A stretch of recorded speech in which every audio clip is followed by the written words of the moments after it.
Have you ever thought of going on a cross-country road trip? Great way of exploring Canada, but you know what? There's a lot of hassle, right? When you do a road trip, it can be tiring. What if you could do it with a self-driving car? Our next guest is putting it to the test. He and his team are on a coast-to-coast drive from Vancouver, British Columbia, all the way to the Atlantic Ocean using only Tesla's latest version of their full self-driving software. Devin Olsen is on the line. Devin, welcome to the program.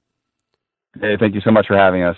So you started off in Vancouver, British Columbia. I think you've done about 4,000 plus kilometers so far. Where do we find you this morning? We are just on the way to Deep River, Ontario right now. We are specifically in Bonfield, Ontario. So we are driving and enjoying the sights as we go. So have you done all of those kilometers without having to do any of the driving?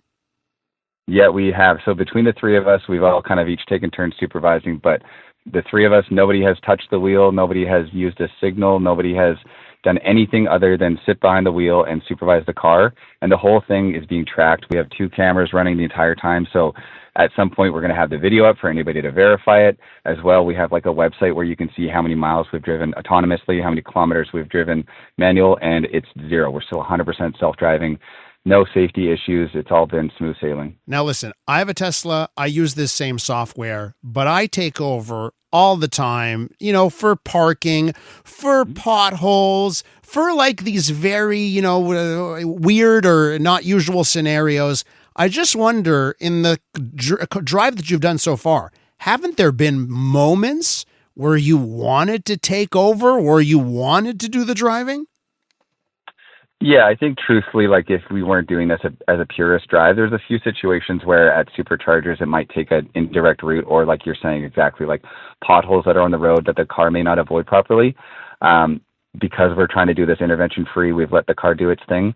If I wasn't doing that, I may have disengaged it a few times. So for those little things, it is still a bit of a work in progress, but for 99.9% of the time, that's not a problem. And it's not even like a worry on our minds while we're driving that it's like doing something we wouldn't, because it usually is driving smoother and safer than an average human would. What are some of the moments that stick out to you right now that were particularly tricky?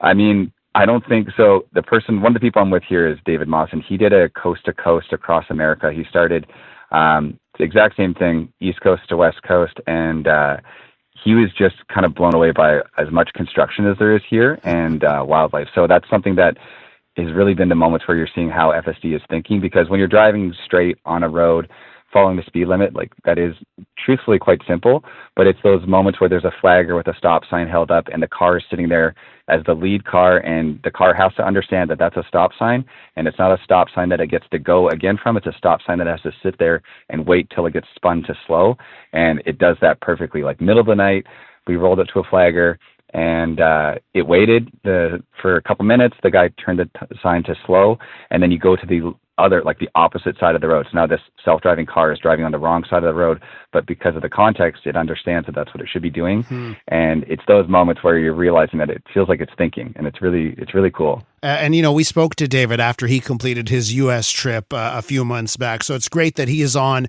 this trip with you here. Let me ask you, because you're almost in Quebec, okay? And Quebec, I would say, is the final boss when it comes to driving in Canada. We have noted Quebec has the worst roads in the country. There's the French road signs. There's so many peculiarities about Quebec. How confident are you that the car can make its way through La Belle Province as it gets to the Atlantic Ocean? Yeah, that's a good question. Truthfully, I mean, I'm born and raised Canadian, but I haven't spent much time over here. What you're saying is true, though. I've gotten nonstop messages, DMs, people phoning me saying that this is going to be the part of the drive that's going to be the trickiest. So I think from a logical standpoint and like for thinking, the car is going to have no problem here. I think the only thing is going to be potholes and things like that. And we're kind of ready to take one for the team. Like if the car has to hit a pothole to make it through intervention free, we've any and all money that we're making on this trip is going to a slush fund to pay for new tires for David at the end of all this. So, I think we're going to do it. That's great. Okay, just to wrap up here, I for people who are listening and don't believe that the car drives itself, what should people know about this software, about the technology, and where we are when it comes to autonomous cars in 2026? Yeah, that's a great question. Before I owned a Tesla 2 years ago, I didn't know this software existed.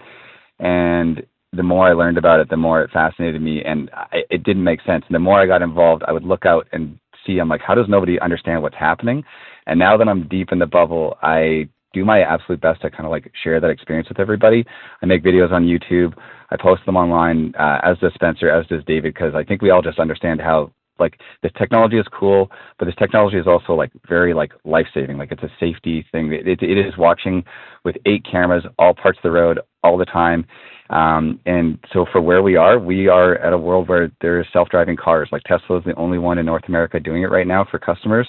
And you can truthfully press a button, and as long as you're looking forward at the road, the car is going to do everything for you. Every signal change, every speed up, every slow down.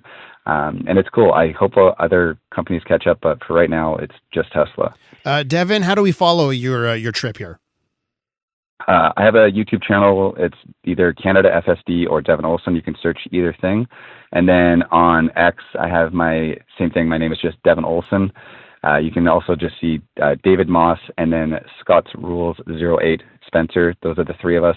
So we're on X posting updates all the time. I'm on YouTube. I make long form videos where I try to really like demystify what self-driving is. I want people to like understand it and be able to like show it to their friends and family. And I just want more people to like know how cool this technology is, because it's every day I use it, it blows me away. I'll retweet one of your posts there so people can see it on my X. Thank you so much. And good luck to the trio of you as you try and make it to the Atlantic Ocean. Thanks so much. Appreciate it. Thank you so much. That's Devin Olsen right there. He's part of that team traveling coast to coast in their self-driving car. The newest tracks. Let's go. New music. And the next big thing. Always on the new music first. Your first place to hear it all. 'Cause you gon' like it, love it, wanna play it twice. Playing now. iHeart New Music. Your digital station for brand new drops, fresh finds, and tomorrow's bangers. Powered by North by Northeast Music Festival. Taking place June 10th to 14th across Toronto. iHeart New Music. Stream now, online, on your smart speaker, and preset on the free iHeartRadio app.